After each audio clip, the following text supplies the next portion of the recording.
and welcome to my channel. Today I want to talk about the series The Mayfair Witches, based on the books by Anne Rice, currently streaming on AMC Plus and starring Alexandra Daddario. I was a huge Anne Rice fan for many, many years. She did go a little off-piste in later years, unfortunately, but I devoured her early books. I just loved them. I named my dog Lasher. I took a trip to New Orleans and rode the Charles Avenue streetcar so I could see the mansions that she wrote about in many of her books. And as an aside, my eternal gratitude to my late wife for making that trip possible.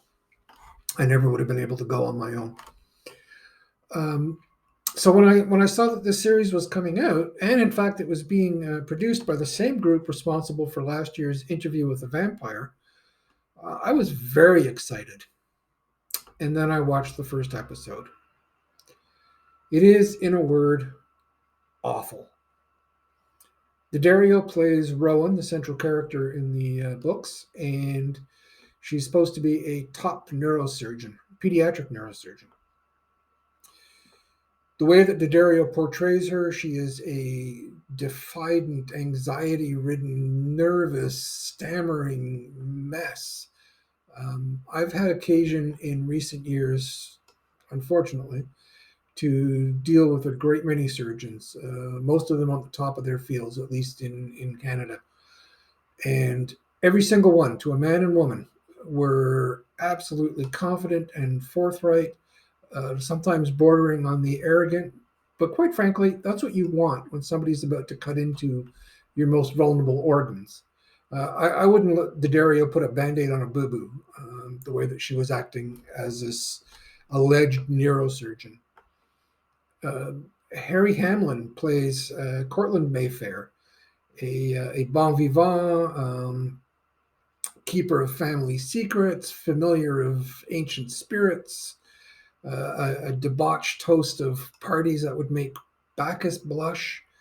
He comes across more like the none too gracefully aging gay uncle, still dining out on his tales of doing summer stock in Ohio 40 years earlier.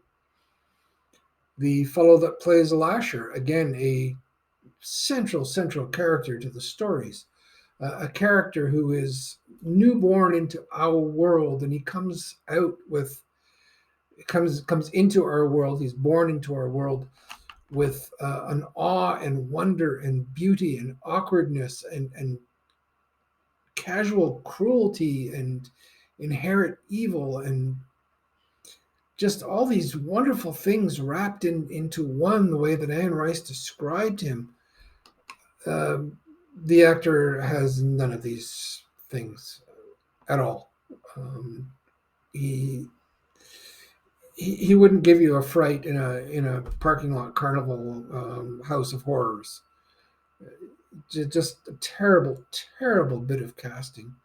Annabeth Gish, an actor I've long admired, is perhaps the only one able to do her character justice.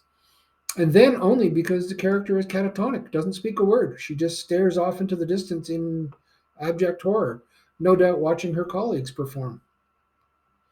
My advice, give this a skip. Totally not worth it. Do yourself a favor. Pour a small glass of good, really good, port or sherry, curl up with one of Anne Rice's books, and read the story the way it was meant to be read, and enjoy it thoroughly. As for this, I give it 1 out of 5 stars, and that, in my opinion, is being generous. As always, thanks for watching. Please click subscribe, and take care. Bye-bye.